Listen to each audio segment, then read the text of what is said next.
Tanto Estados Unidos como México tienen un problema real de inflación. Los índices inflacionarios están por arriba de lo que históricamente han tenido estos países en los últimos años y por arriba incluso de la meta de los bancos centrales. Muchos piensan que este problema inflacionario es temporal, que es pasajero, que es un tema de corto plazo, que se resolverá. Otros opinan que esto es un tema más serio, más estructural y que podría poner en peligro la recuperación económica en ambos países. Vamos a hablar de este tema porque seguramente usted ya se tuvo que enfrentar a este incremento de precios aquí en México. Saludo a Raúl Feliz, nuestro experto en materia económica y financiera.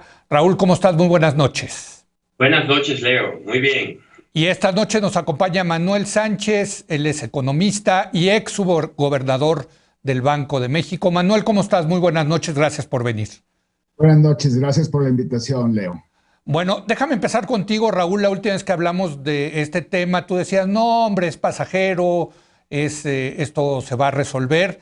Yo te voy a decir, yo vengo regresando de un viaje por Estados Unidos, visité 3 estados, y te puedo decir que en Estados Unidos, por lo menos, sí hay un problema serio de inflación que tiene que ver con escasez de trabajadores y de ciertos productos que han llevado a que haya escasez. Por ejemplo, es imposible conseguir bicicletas en Estados Unidos, comprar bicicletas.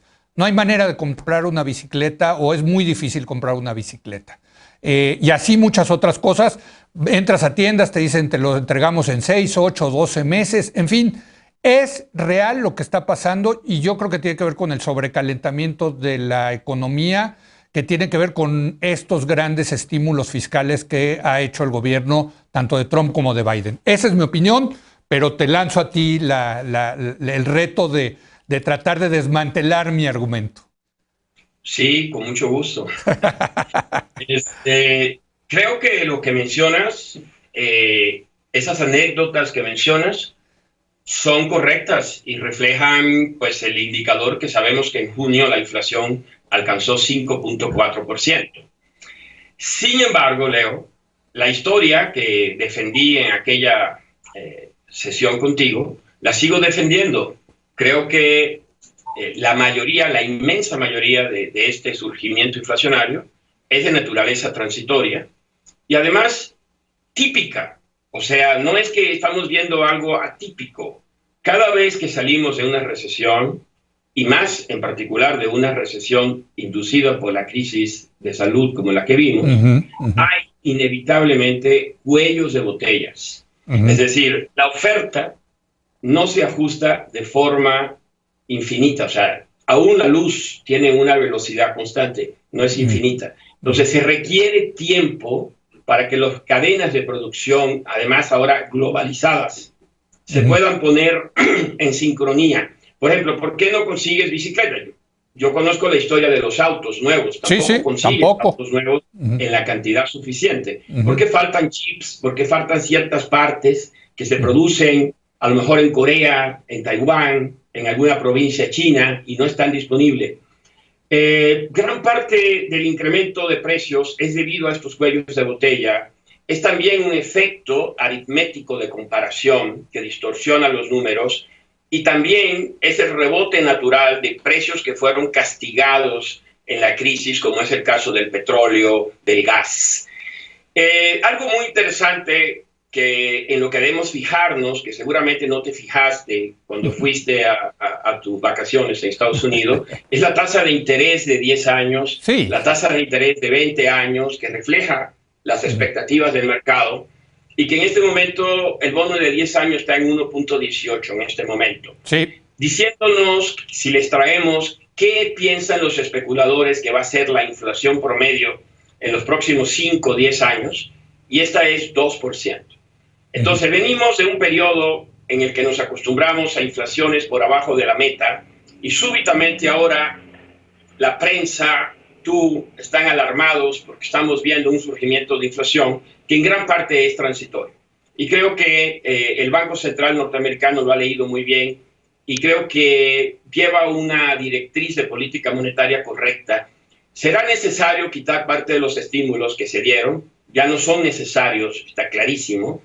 Y si siguiéramos con esos estímulos en esta magnitud sin calibrarse, sí pudiéramos estar enfrentando otro problema de inflación hacia adelante, que es la inflación, vamos a llamarle mala, que sería provocada por un exceso generalizado de demanda y no estos excesos distribuidos en diferentes subsectores que en última instancia lo que están generando son cambios en precios relativos para restablecer los equilibrios en los mercados.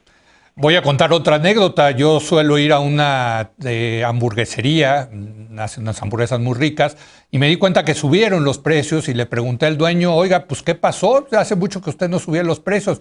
Me dijo, mira, los cocineros que están aquí haciendo las hamburguesas solían ganar $12 la hora. Se las tuve que subir a 15 y ahora les estoy pagando hasta $20 porque no consigo cocineros. O sea, sí hay un problema real laboral de a donde va uno en Estados Unidos están contratando gente. En fin, y eso también me parece que ha de alguna manera promovido la inflación. ¿Tú cómo la ves, Manuel, en el tema de Estados Unidos? Ahorita vamos al de México, pero en el tema de Estados Unidos. Sí, mira, Leo, yo creo que la inflación en Estados Unidos es reciente. Yo no sé si va a ser temporal y no va a continuar. Eso es, lo vamos a ver en el futuro. Lo que sí podemos decir es que en los últimos años la inflación ha sido relativamente baja y esto es un fenómeno nuevo relativamente. Ahora, siempre se suele acudir a algunos argumentos de carácter coyuntural que tienen que ver con el aumento, la base de comparación que decía Raúl, choques de oferta o cambios en precios relativos. Esos argumentos yo los oigo muy frecuentemente cuando se tiene una mira muy de corto plazo. Se suelen usar para minimizar las presiones que se tienen. Típicamente en México las usaban mucho cuando la inflación sube. Esos argumentos también son válidos cuando la inflación es baja, pero de alguna manera los analistas tratan de ser muy sesgados y usan esos argumentos nada más para justificar, digamos, o para tranquilizar al mercado cuando la inflación sube. Estoy un poquito hablando sobre todo del caso de México. Ahora, el caso de Estados Unidos, hay una aparente presión de demanda, por lo que tú señalas, de los estímulos fiscales y una contracción de la oferta, un rezago de la oferta para responder a ese estímulo de la demanda natural, porque venimos y estamos todavía en una gran pandemia, ¿no? Entonces, claro que hay presiones de demanda. Ahora, hay un aspecto que me preocupa un poco más, y es el aspecto, bueno, antes de decir eso, para un poquito atenuar estos argumentos coyunturales de cambio en precios relativos y todo, a mí me llama la atención que en Estados Unidos, y es un caso parecido a México, si uno toma las inflaciones mensuales del primer semestre, se tiene una inflación anualizada, si mal no recuerdo, como del 8%. Esta es una tasa de inflación sin considerar el famoso efecto base de comparación, elevadísima para los estándares americanos. Entonces, lo que tiene, que ya digo que es un fenómeno reciente, afortunadamente con un precedente de mucha estabilidad de los precios, hasta ahora es de corto plazo. A mí lo que me preocupa es que en agosto de 2019, el Fed cambió su estrategia de política monetaria para hablar de que quiere una inflación elevada, ligeramente o moderadamente por arriba de su meta, y también una inclusión de aspectos sociales en el asunto de la creación de empleos, que tiene que ser una creación de empleos incluyente, socialmente aceptable, etcétera. Bueno, esto puede afectar el canal de expectativas, que es el canal más potente en la política monetaria aquí en Estados Unidos, en China, en cualquier lado. Y si el Fed empieza a perder credibilidad mostrándose o dando un mensaje de probable mayor tolerancia con la inflación, entonces este fenómeno que le llamé reciente, agudo, y yo no estoy de acuerdo en que la inflación es buena en algún caso y es malo en otro caso. Yo creo que la inflación siempre es un mal, es una enfermedad, sobre todo cuando es aguda.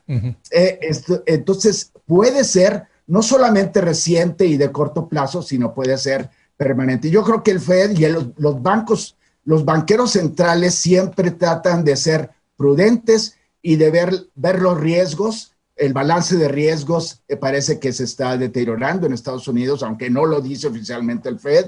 Ya un miembro de la Junta de Gobernadores ya menciona que a lo mejor ya pronto van a cambiar el discurso. Yo creo que es muy apropiado que empiecen a ver, que empiecen a preparar el mercado para un posible cambio de retórica, porque si se pierde la credibilidad en la estrategia de control de la inflación, entonces la inflación se desata. Interesante. Ahora, mucha gente ha de estar diciendo, bueno, ¿por qué demonios están hablando de Estados Unidos que hablen de México? Voy a hacer una pausa y regresamos con Raúl Feliz y Manuel Sánchez, porque pues yo estoy convencido de que lo que pasa en Estados Unidos en términos inflacionarios pues tiene efectos para México y también ya los estamos viendo. Regresamos en un momento más.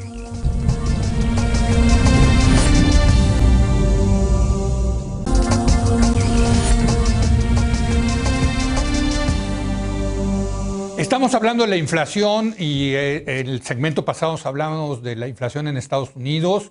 Ahora vamos a hablar de la inflación en México. Raúl, desde luego que lo que pasa en Estados Unidos en términos inflacionarios acaba afectando también a un incremento de precios a México, estando tan integradas estas dos economías, ¿no? Desde luego, lo que pasa en el mundo afecta a México, pero especialmente lo que afecta a Estados Unidos. Fíjate, yo estoy de acuerdo con lo que dijo Manuel de que la inflación siempre es mala. Creo que en eso no tengo ninguna diferencia. Lo que quizás yo enfatizaría es que gran parte de lo que estamos viendo no es inflación, sino ajustes en precios relativos que tienen un efecto estadístico. Eso lo quiero dejar asentado.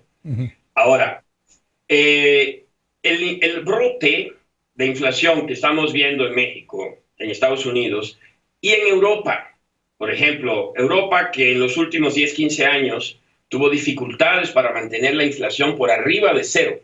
En este momento tiene una inflación de 2.3, 2.4. Estados Unidos tiene que tener inflaciones de 1.6, 1.7, hoy tiene inflaciones de 5.4. México, que antes de la pandemia teníamos inflaciones de 3.5, 3.6, hoy tenemos 5.6, 5.7. Si te das cuenta, el incremento, o sea, la inflación incremental asociada a la recuperación es muy similar en las tres economías, cerca de 3, 3,5%.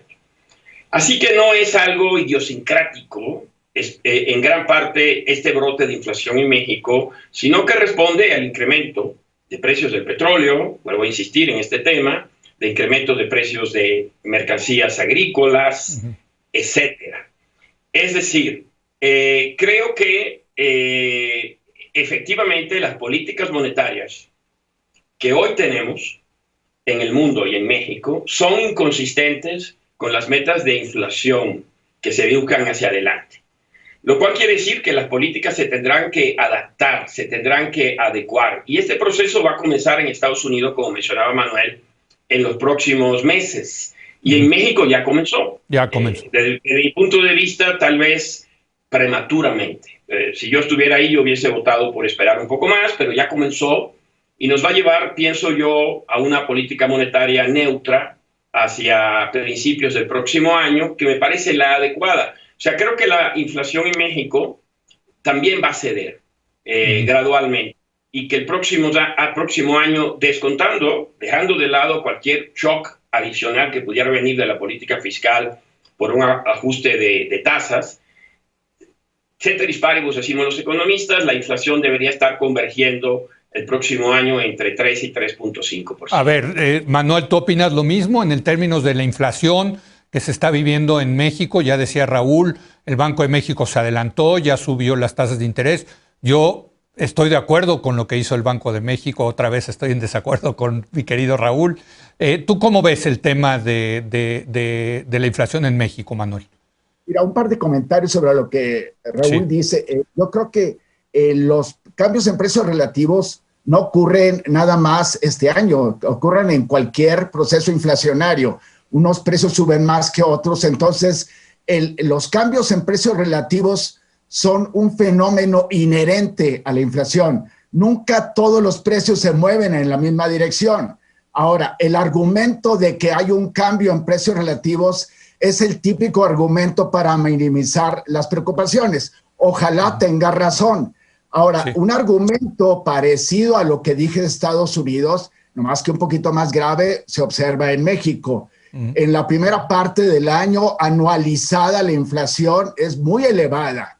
Ya está es alrededor del 7%. En términos anuales sí hay un efecto base de comparación, pero el tema es estar viendo, en política monetaria y en inflación, no hay que clavarse en el corto plazo, no hay que tener una visión miope.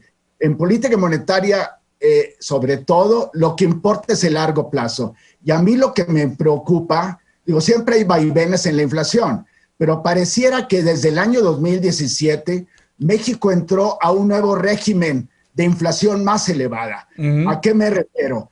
En promedio, la inflación anual de México es un punto porcentual más elevada, se ubica en 4.5, es un punto porcentual más elevada que el promedio de los 5 años anteriores, medio punto o más de medio punto porcentual de todos los años desde el año 2003 en que es vigente el objetivo de 3%. Entonces, yo creo que hay un fenómeno un poquito más prolongado que el fenómeno asunto transitorio. Por cierto, si se dice con mucha frecuencia que algo es transitorio, probablemente tiene un gran contenido de permanente. Yo creo que el Banco de México hizo muy bien en tomar una política prudente de ajustar, sobre todo para mandar una señal. Otra vez es como lo que decíamos en el caso del FED. Es importante que el Banco Central envíe la señal de que está vigilante del control de la inflación y que no va a tolerar por mucho tiempo la desviación tan sustancial que en este momento es de 2 veces la meta de inflación respecto a su objetivo. Si muestra tolerancia, otra vez el canal de expectativas se va a ir al caño y entonces va a perder la efectividad de la política monetaria, y los esfuerzos para controlar la inflación tienen que ser muchísimo más fuertes y con un costo social más elevado. Ahora, déjenme preguntarles, porque evidentemente sí hay inflación en México y también hay cambios en los precios relativos. Algunos precios han crecido más que otros. Claramente, Raúl, los precios de los energéticos están muy presionados. Y aquí el gobierno ha jugado un papel importante en el tema de la gasolina para no pasárselo a los consumidores. Pero en el tema del gas LP lo estamos viendo. La propuesta del gobierno es controlar los precios. Vamos a empezar a controlar los precios. Hoy es el gas LP, mañana puede ser el precio del maíz, de la tortilla, del trigo, etcétera. A mí me recuerda, a mí esto del control de precios no me gusta nada, genera escasez, mercados negros, y me recuerda pues los años 70 del siglo pasado, mano. No sé cómo vean ustedes el tema del control. Claro, la gente quiere que controlen los precios, pues es muy popular con el control de precios, pero yo creo que no se va a solucionar el tema de la inflación. No sé cómo lo vean ustedes, Raúl. Bueno, Leo, totalmente de acuerdo contigo. Es decir, creo que es una falsa salida, una puerta falsa, tratar de regresar a un régimen de control de precios, que afortunadamente no es el caso. Estamos hablando del control, podría decir, así se comienza, con el control de un precio, así se comienza, y luego las cosas son más complicadas. Lo único que te diría es, estoy totalmente en contra. Creo que la estrategia que hay que seguir en estos casos es de promover la competencia. Si hay un margen de ganancia tal vez excesivo por controles monopólicos, ahí está la ley de competencia, esa es la que se debió aplicar correctamente. Si con eso no se resuelve, pues lo sentimos mucho, hay que transferir el costo real del gas a los consumidores. Sin embargo, esto no nos debe sorprender, Leo. Todo tipo de gobierno, Felipe Calderón lo hizo con la tortilla, podemos ir a diferentes orientaciones neoliberales de la 4T, y todos recurren al final a esto por una lógica que es diferente a la que Manuel y yo manejamos, que es la que tú manejas, la política. No podemos pensar que los políticos se pueden desentender, y aunque sabemos que esta no es la solución, por lo menos tienen que ofrecer una explicación, una narrativa que sea políticamente convincente. Mientras esto no se convierta en una práctica generalizada y con un costo de eficiencia o un costo en subsidios fiscales insostenibles, pues es parte del juego nuestro de todos los días, Leo. Bueno, pero ya cuando empieza el control de precios, como tú dices, puede ser una pendiente resbaladizas, ¿no? Empiezas con uno y luego te sigues con los otros, ¿no? Manuel, sería un gran retroceso y espero que no ocurra eso. Manuel, ¿cuál es tu postura al respecto? Yo coincido con lo que dice Raúl y lo que tú dijiste anteriormente. Este es un razonamiento de índole política que parece estar muy justificada por la opinión pública porque es un buen regalo que parece que es de manera gratuita. Pero en economía desafortunadamente no hay cosas gratuitas, siempre hay consecuencias, como también las señalas. Y este es un caso de libro de texto de Economía 1, donde si se pone un tope de precios que es realmente restrictivo, entonces lo que va a ocurrir es una escasez, porque las empresas no van a encontrar rentable producida a una mayor cantidad que requiere o que está presente en la demanda. Entonces, esto es básico, se sabe que puede ocurrir eso. Un asunto que ahí entraría a tu campo, que es más de carácter político, es que llama la atención el aparente desprecio a los lineamientos de la COFECE. Hay una protesta de parte de la COFECE de que se sigue un ordenamiento, de que la COFECE tiene que declarar que el mercado carece de libre concurrencia y competencia para empezar a considerar un precio top. Se saltaron la institución. Eso también es un reflejo del desprecio, digamos, a las instituciones. Y finalmente, yo creo que lo que podemos hacer los economistas es abandonar la explicación de que la inflación subió porque los precios subieron.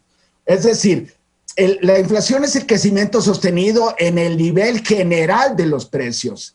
Obviamente la inflación sube cuando suben los precios, sí. Pero cuando empezamos a echarle la culpa de la inflación al gas natural, o el gas LP, que por cierto sí brincó mucho, estamos poniendo en la mesa al político la solución más apetecedora, que es controlar el culpable de la inflación. La inflación en el fondo tiene una eventualmente, si se queda, tiene una validación monetaria. Es tarde que temprano responsabilidad del Banco Central.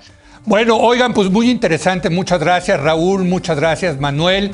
Estoy seguro que seguiremos hablando de este tema por lo que resta de este año. Yo creo que va a ser uno de los grandes temas económicos. Gracias a Raúl Feliz. Gracias a Manuel Sánchez. Muy buenas noches. Buenas noches. Gracias. Y buenas noches a usted.